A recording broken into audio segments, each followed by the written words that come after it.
Assalamualaikum warahmatullahi wabarakatuh. Apa kabar anak-anak Bu Guru yang sholih dan sholihah? Alhamdulillah, luar biasa. Allahu Akbar. Alhamdulillah, semoga anak-anak Bu Guru semua senantiasa diberikan Allah kesehatan dan juga semoga kita semua dalam lindungan Allah Subhanahu wa taala. Amin ya rabbal alamin. Baiklah anak-anak Bu Guru, hari ini kita akan belajar mengenai materi pembelajaran atau materi pelajaran PKN di buku tematik tema 3C. Dan jangan lupa siapkan buku cetaknya, kemudian jangan lupa siapkan pensil warna, pena warna, ataupun juga stabilo. Boleh ya, atau kalau nggak ada juga boleh pensil nak ya. Karena nanti anak-anak Bu Guru akan menggarisi poin-poin penting yang ada di buku tema 3C mengenai pembelajaran PKN. Baiklah, langsung saja kita mulai pembelajaran hari ini dengan melafazkan lafaz basmalah. Bismillahirrahmanirrahim. Anak-anak Bu Guru silakan buka bukunya halaman 11 dan jangan lupa untuk siapkan penanya, boleh pena warna, boleh pensil warna, boleh juga stabilo. Karena nanti akan banyak sekali poin-poin penting yang akan anak-anak Bu Guru garisi. Ya nak ya, sekarang kita masuk ke bab atau materi musyawarah. Jadi kalau di sekolah ada namanya pemilihan ketua kelas ataupun pemilihan struktur kelas nak ya. Ada yang jadi ketua kelas, ada yang jadi sekretaris, bendahara dan yang lainnya.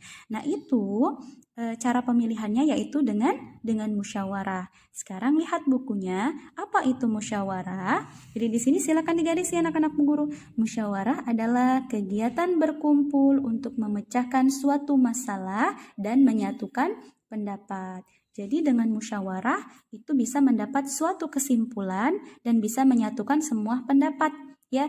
Jadi ketika musyawarah sudah dilaksanakan maka tidak ada lagi tuh yang misalnya tidak setuju atau apapun itu karena sudah dilaksanakan musyawarah ya.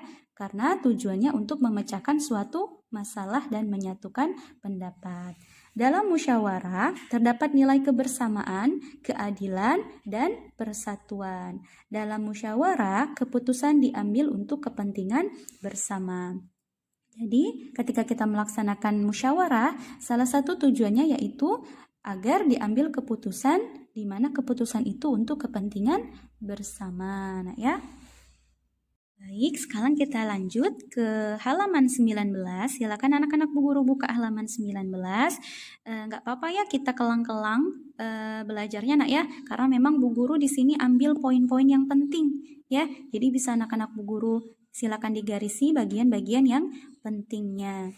Nah, sekarang tadi sudah Bu Guru jelasin mengenai musyawarah ya. Jadi musyawarah itu dilaksanakan ketika kita ingin memecahkan suatu masalah dan menyatukan pendapat, di mana tujuannya yaitu untuk kepentingan bersama.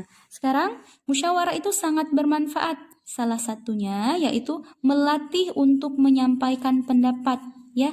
Jadi dalam musyawarah itu kita bebas menyampaikan pendapat, ya. Kita setuju apa alasannya ataupun kita tidak setuju, kita juga mengungkapkan alasannya.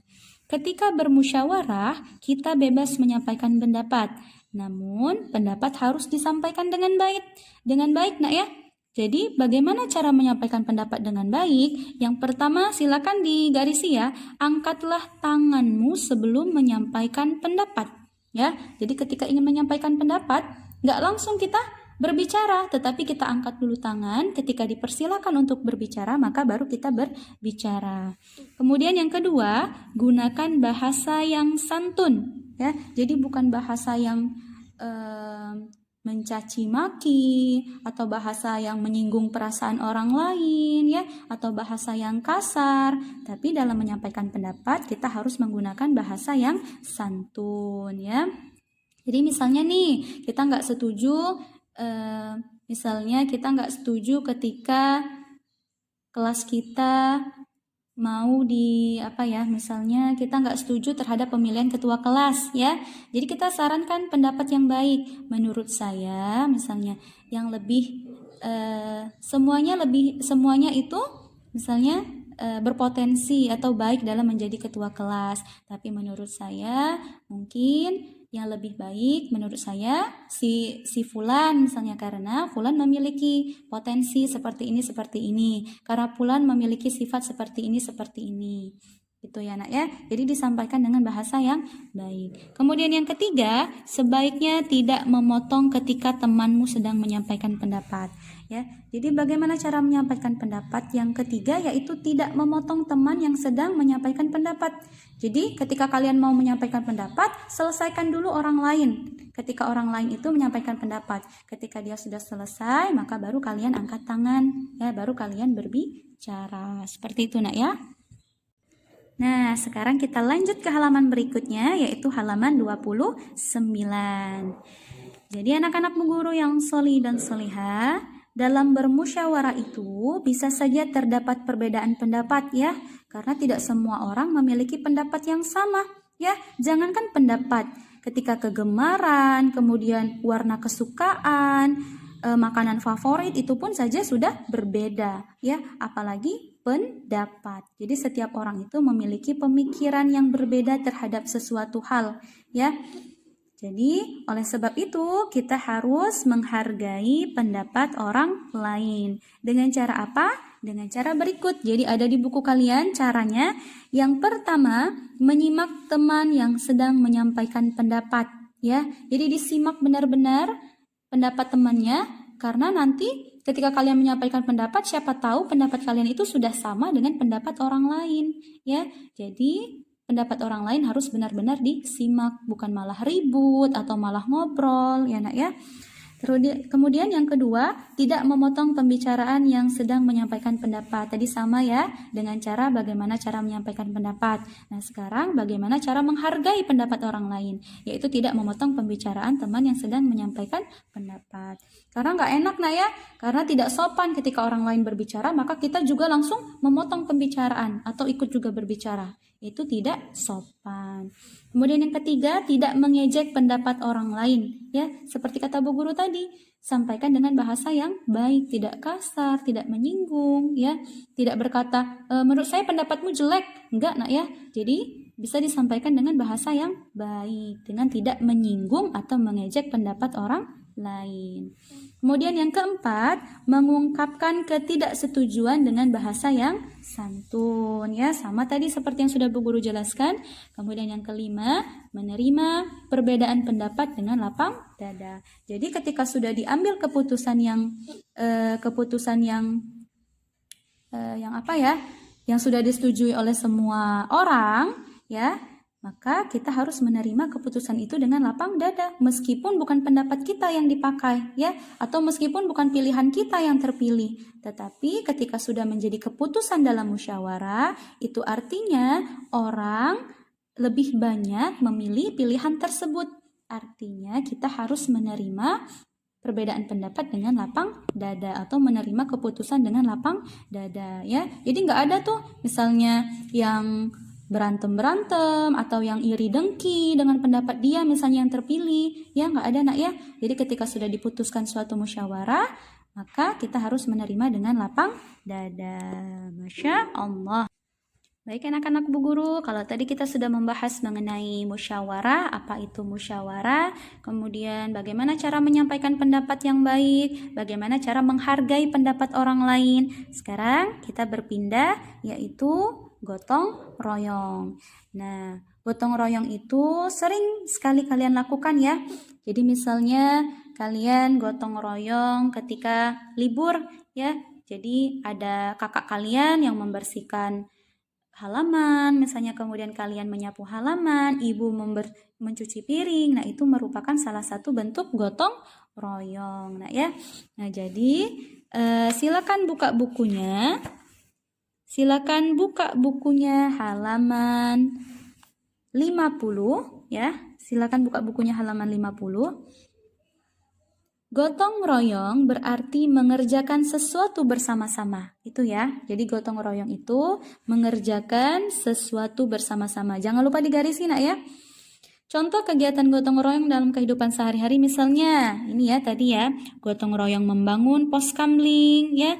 Jadi sesuatu yang dilaksanakan secara bersama-sama akan menjadi lebih ringan. Coba bayangkan kalau misalnya hanya satu orang saja yang membangun pos kamling ya, akan lama sekali jadinya pos kamlingnya.